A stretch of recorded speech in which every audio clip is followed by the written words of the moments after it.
Have you ever woken up one day and realized the person in the mirror felt like a stranger?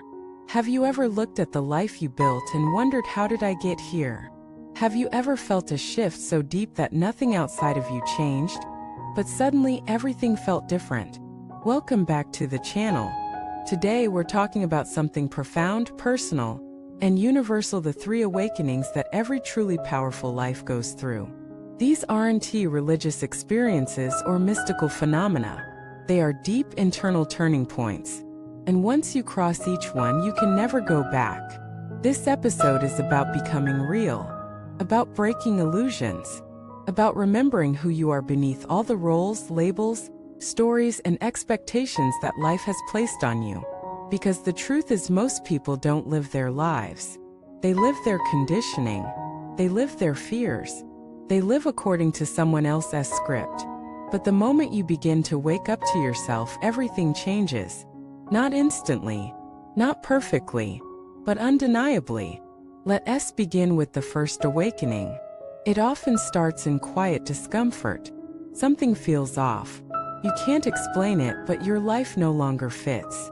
The job, the relationship, the social circle, it all continues, but your soul starts whispering, "This isn't it."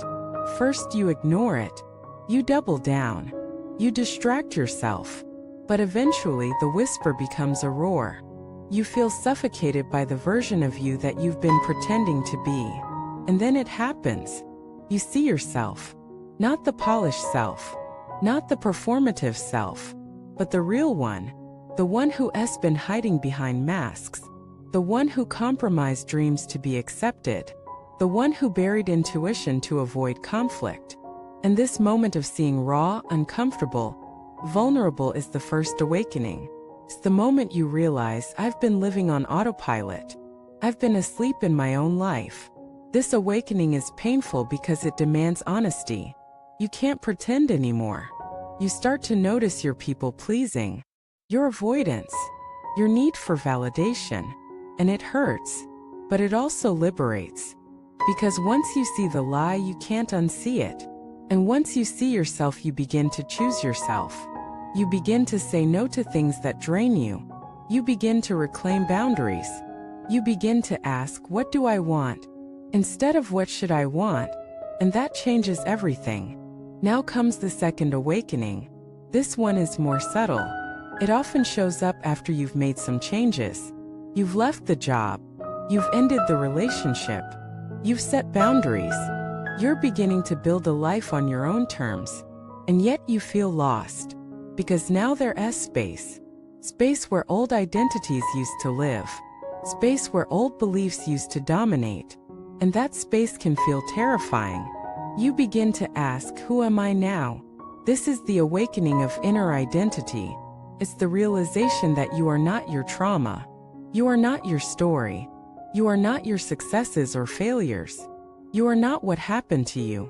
You are awareness. You are consciousness. You are the observer behind the mind. This awakening breaks the ego, because the ego is built on attachment to roles, titles, opinions, control. But when you truly begin to see that none of that is who you are, something radical happens: peace. Not the peace that comes from everything being perfect, but the peace that comes from no longer needing things to be perfect in order to feel whole. You no longer chase worth. You remember worth. You no longer perform for love. You embody love. You no longer seek validation. You exist in truth. This is not the end. It is the beginning of power. Because now, your choices come from clarity, not conditioning. Your relationships come from overflow, not lack. Your purpose comes from presence, not pressure.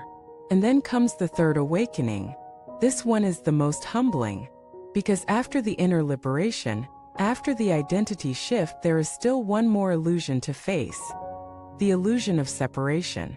You realize that true power is not personal, it's universal. You realize that everything you do ripples into the collective.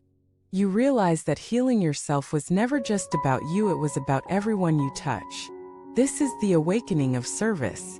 Not the kind of service rooted in martyrdom or obligation, but the kind that arises naturally when your heart opens wide enough to hold more than your own pain. You see the suffering of others not from pity, but from deep recognition. You see the chaos of the world not as something separate from you, but as something reflected in you. And you ask not just, how can I build my dream, but how can I help others wake up too? This is the moment where your power becomes purpose, where your voice becomes medicine, where your presence becomes peace, where your life becomes a message. The third awakening is not glamorous. It doesn't come with applause. It often asks you to give up more than you ever thought you could. Comfort, security, approval. But in return it gives you meaning. Not the meaning you read in books, but the kind you feel in your bones. And once you feel that there's no going back. These three awakenings, seeing yourself, freeing yourself, and serving beyond yourself, are the arc of a conscious life. They don't happen all at once.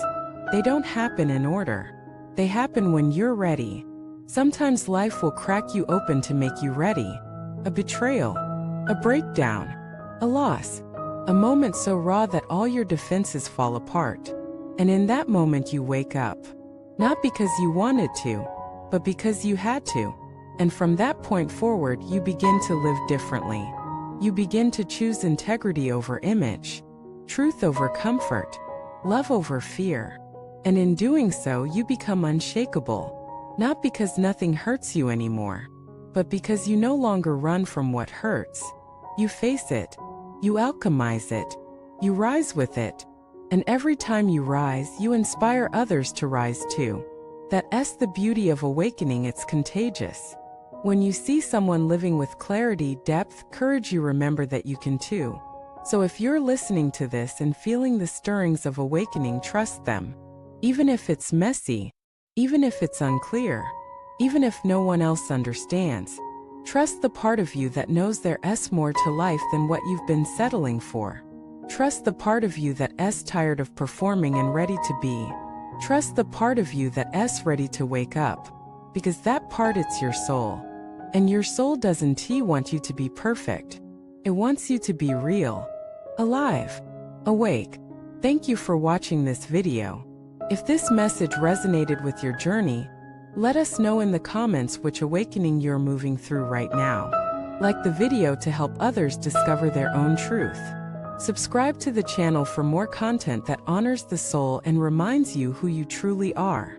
You are not broken. You are becoming. And your awakening is the beginning of everything beautiful.